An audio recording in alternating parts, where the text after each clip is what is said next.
All right. Like as you were saying, you felt you had something that you could contribute. So what was the first spot you spit at in the city of New Orleans? Um, when I first got back here, Lionel was doing, I think at that time, the only poetry night in the city post Katrina. And they had tried other things up until this point, and Red Star Art Gallery is where he was doing a Friday night event.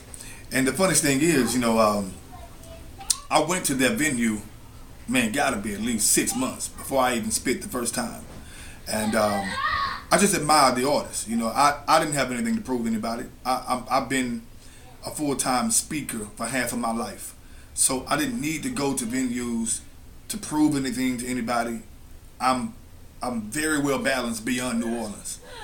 But I was motivated by the passion that these New Orleans artists had. So I would go out on Friday nights just to hear, just to relate, just to learn people, just to, how they say, see what the city working with. And I found out that this city, these poets here are more than just poets. These are community activists in New Orleans. These are peer leaders. They're life coaches. These are ministers. These people are packing more than just rhyming a word. And I say, I can travel all over America, but everybody needs some type of family to come home to. And even though I have my wife and my children, I felt pulled. I felt connected to the poets in this city to where I wanted to be a part of what they were building. All right, so tell us about your CDs and how you. I don't know, were you releasing CDs before you got to New Orleans? Oh, definitely. Definitely, I figured that. So, tell us about the CDs you were releasing in the city. Okay, the funniest thing is, poetry can be a business or it can be a pastime. For a lot of people, it's a hobby, it's a pastime, something they like to do. There's nothing wrong with that. But I found out a long time ago, me working for somebody else, taking orders from people all day long, it just don't go good with me. It just don't work well with me. So, I did that as much as I could while the creator was establishing a base for me, establishing a following for me all over the country to where I could step out on faith and try spoken word full time. And when I say spoken word, I'm not just saying poetry, but sometimes I'm booked to minister to church. Sometimes I'm booked to do workshops. My wife and I are life coaches. We do marriage counseling. Sometimes I'm booked to do spoken word. Sometimes I'm booked to sing. And sometimes I'm booked to go to high schools and colleges to do motivational speaking. So to me, all of that's spoken word. And over the years, I've learned how to market myself and brand myself and make a business out of this gift. And so I began recording CDs years ago. I think my first spoken word CD, now I've got CDs that go all the way back to high school, but I think my first spoken word CD that I actually put out and tried to sell was in like the year 2000, maybe 2001, somewhere up in there, turn of the century, but I've been able to be very successful at it, and I think I put out my 8th CD in 2013, and it's a blessing to be able to go to these venues and people fall in love with where you are now, but they still want to relate to how you got there. So they go back and they buy all your old stuff too. And it's a constant grind. It's a constant grind. It's business, just like people go to their job every day and they work at wherever they work at, but this is my business. I'm in the studio constantly throughout the week, coming up on new material. I have a set time of the day where I actually practice and rehearse my material. I write new material, but I'm not so anxious to throw it out there until, I've actually disciplined myself to, I want to be victim to the message.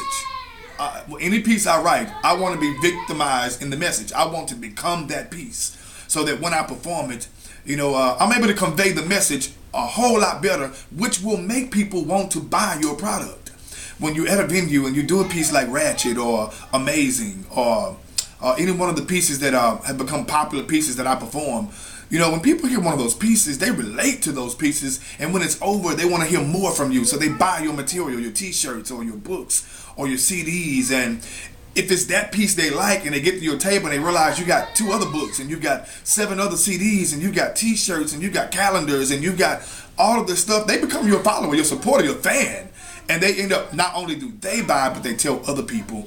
And the cycle just continues to repeat itself. And as the days go by and the years go by, you find yourself constantly around people who so into what you're doing and they help you pay your bills with it. And so poetry not only becomes a hobby, but now it becomes your full-time obligation.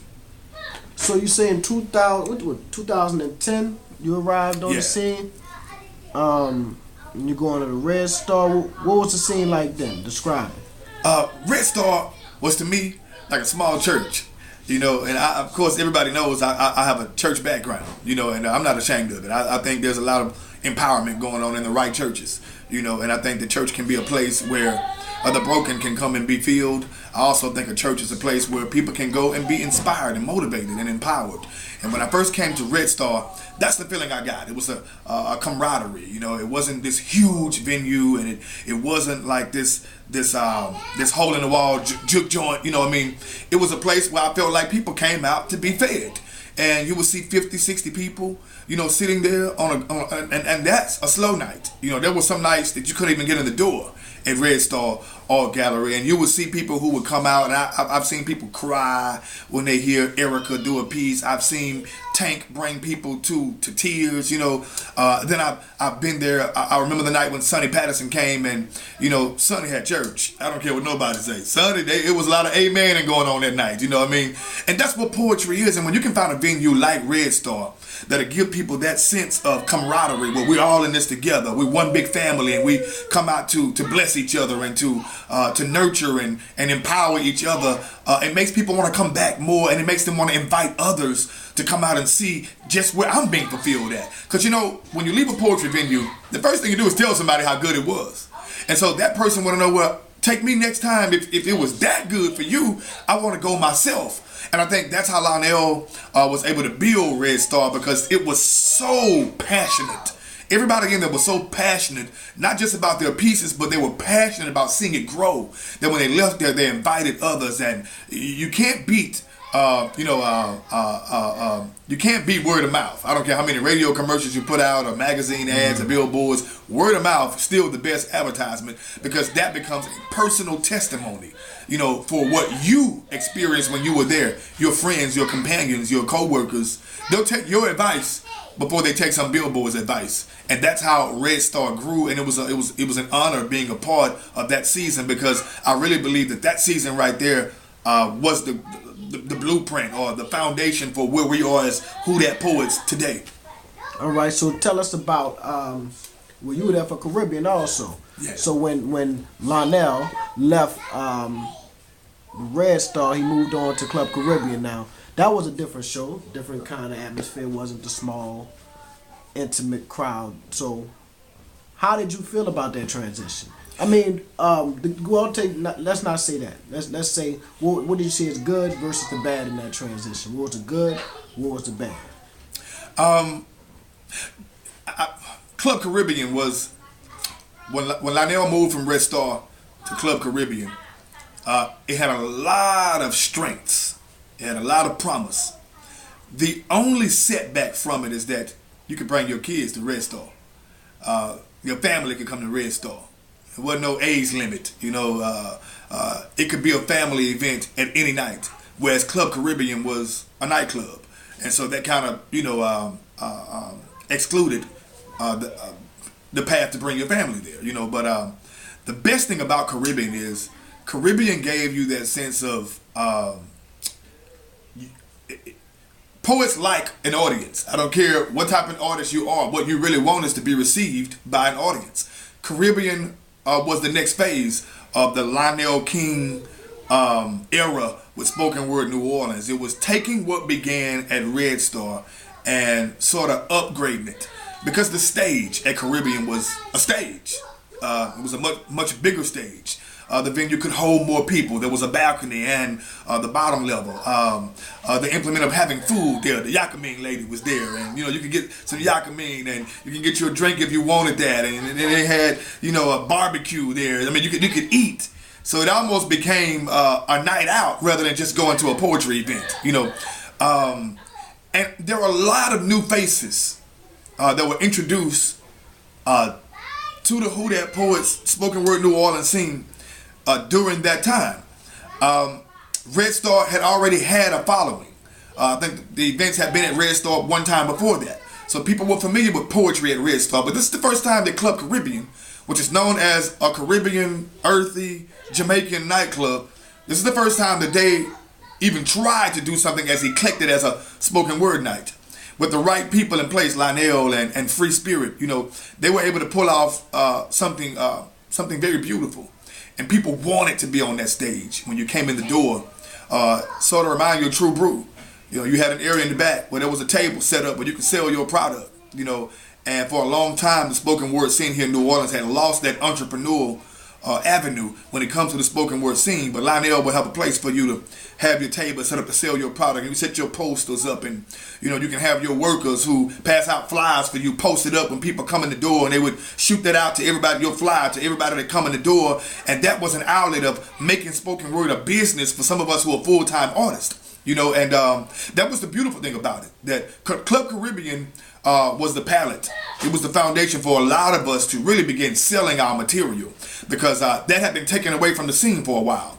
And a lot of these poets who have books and have CDs, they lost that opportunity after Katrina. And I see Club Caribbean was like that turning point. Let's get this thing back to where Pizzazz was. Let's get this thing back to where True Brew was, where Dreams was, where Ebony Square was. Let's get this thing back to where we were. And I think had it not been for Club Caribbean, of course Red Star was like that feeder or that catalyst. But I really believe had it not been for Club Caribbean, we would not be where we are right now with this scene. All right, I'm going to say some names, and I want you to tell me what's the first thing that come to your head when you hear these names. Tank. So many words come to my head when I hear Tank. But one thing I will say is diva. And I say that not to be cliche, not to make the word diva like we think of Mariah Carey and people like that. But, when I say diva, I mean she'll shock you. You don't know what to expect. She's multi-talented. She is a celebrity right here in New Orleans. She handles her celebrity well. She understands what it means to make art not just the piece, but to make the entire stage presence a part of the piece. From her outfits to her hair. You don't know if she's going to sing or do a poem. But either way, she's going to bless you either way. She's one of the very few artists that can pull the weight of a brass band. She's one of the very few artists in this city that dynamic in her own way to the point to where you just don't know. It's almost like, when you see an artist like Tank, you want to embrace them. You want to learn from them. You want to grow with them, because you just don't know when. But at any point, she may end up on the Grammy Awards. At any point, she may end up on some national, platform. At any point, she may open the door for something greater, because she's just that type of hungry artist that, you don't know when. You want to just embrace her and be around her as much as you can and learn from her and grow with her, because you know where she's headed. John L., hustler. And I say hustler in the most positive way, not in the way of an illegal hustle, but when I say hustler, like a non-stop grind. Sleep is for the rich. He ain't sleeping. He got an undying passion for getting it, and not just with poetry, but with his humanitarian efforts as well. He's just as excited about doing his work in the community as he is about reading a new poem that he wrote. He has a burning desire in his heart to be better, to be greater.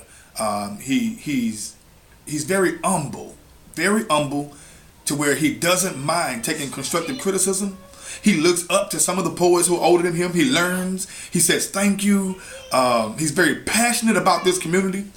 He's passionate about New Orleans, and he wears New Orleans like a tattoo on his forehead, and I think anybody that knows him knows that you can't hurt his feelings. He's such a man. You can't hurt his feelings. Anything you tell him, he's either gonna receive it or he's gonna wipe it off and keep rolling. Like I say, he's a straight hustler. Where his goals and where he's trying to go in life are so important to him, and there's such a big focal point in his mind that You really don't see him spending time doing any mischievous stuff because he's so focused on where he's going. He's grinding, and I love that about the kid. He's the next wave of where this community is going. I really believe that John L. will take spoken word New Orleans to the next level. So tell me about the Who Dat Poets. We wanted to do something in New Orleans that most spoken word communities aspire to do, but don't have the organization.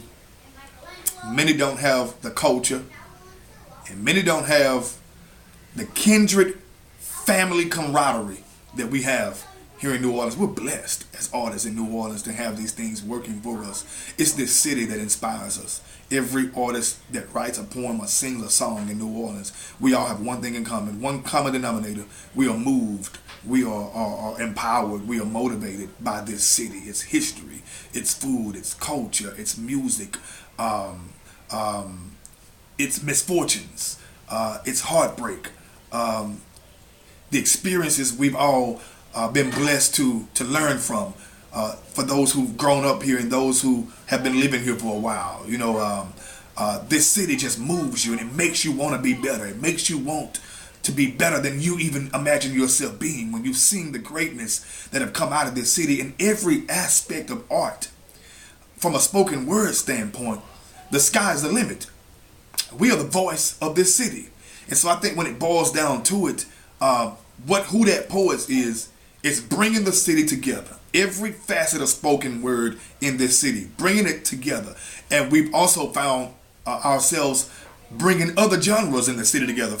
We've had brass bands performing with the spoken word events this year. The comedians support our events now. And we've become the patrol leaders. We become, the chiefs of art and expression in this city. And what Who Dat Poets is doing right now is saying, you know what? Yeah, we're all individual artists, but together we're a team. Together we're one family. We're joined together by the words and experiences that give us the content and the message we need to put out there. But we also join together by this band of loyalty that we have for this city. So when you put poets representing the art that we ascribe to, and you add that along with the culture that inspires us to do what we do, Who Dat? You get Who Dat Poets, and where we are right now. There are some new poets on this scene right now that I'm excited to see their growth. I'm excited to see where they are right now, because if they are as dominant and awesome as they are right now, I can only imagine seeing them 5 years from now, 10 years from now, when experience goes along with those beautiful words. When suffering and struggle adds on top of that message that they already have in their hearts. I can't even imagine what some of these artists will look like years from now. And I think what those of us who on the board are trying to do is lay down a foundation. You don't get forever to be on the scene. You don't get forever to be in the spotlight. You don't get forever to host events. You don't get forever to do it. You have windows. And while we have a window, we're just trying to make sure that when our time has come and new artists step up and carry the scene further, that they have a foundation. They have a house that was built. That they can continue nurturing and building people for the next generation here in this beautiful city.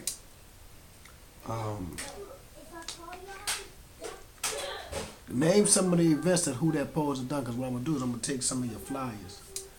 Use them as screenshots so you can go through them. Honestly, when we say Who Dat Poets, of course we're talking about now and the future of the scene. But Lionel King really laid down the foundation for where we are now. Lionel and Erica Murray,